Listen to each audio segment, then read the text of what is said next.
అందుకే స్వచ్ఛత తీసుకొని ఈరోజు పెద్ద కార్యక్రమం చేస్తున్నాం. దాదాపు 1000 టన్నుల చెత్త బయటకు వచ్చింది తల్లి మంగళగిరిలో. కాలువల్లో ఉన్న పూడికలు, ప్లాస్టిక్ బాటిల్స్ అవన్నీ తీసాక 1000 టన్నులు వచ్చినాయి. చేస్తాం. కానీ అన్ని రంగాల్లో నంబర్ 1 ఉండాలంటే ప్రజల సహకారం కూడా చాలా చాలా అవసరం ఉంటుంది.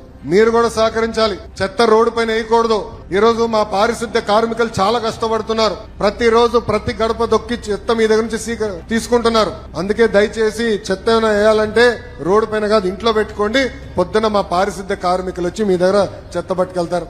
సంవత్సరం నేను ఈ కార్యక్రమం చేస్తా తల్లి. 2వ సంవత్సరం నేను కర్ర పట్టుకుని తిరుగుతా తల్లి. ఎవరిని ఇంటి ముందు చెత్త ఉంటే మీ ఇంట్లోకి వస్తా, మిమ్మల్ని బయటికి తీసుకొచ్చి మీరు నేను ఇద్దరం కలిసి చెత్త ఎత్తుతాం. ఎందుకంటే పారదర్శకంగా ఉండాలంటే ప్రజల సహకారం నాకు చాలా అవసరం. ఈ రోజు రాజధాని పనులు కూడా అన్ని మొదలైపోతున్నాయి. మంగళగిరికి అద్భుతమైన అవకాశం ఉంది అభివృద్ధి చెందేదానికి. పెద్ద పెద్ద ప్రాజెక్టులు వస్తున్నాయి. అనేక పరిశ్రమలు నేను తీసుకొస్తా, పిల్లలకు ఉద్యోగాలు కల్పిస్తా. కానీ అన్ని సాధించాలంటే మంగళగిరి ప్రజల సహకారం నాకు చాలా అవసరం. స్వచ్ఛత ఒక ఉదాహరణ మాత్రమే. రాబోయే రోజులు అన్ని కార్యక్రమాలు మన భాగస్వామ్యం అవుతాం. ఏ కార్యక్రమం చేసినా మంగళగిరి పేరు వినపడాలి. ఎక్కడికి వెళ్ళినా మంగళగిరి పేరు వినపడాలి.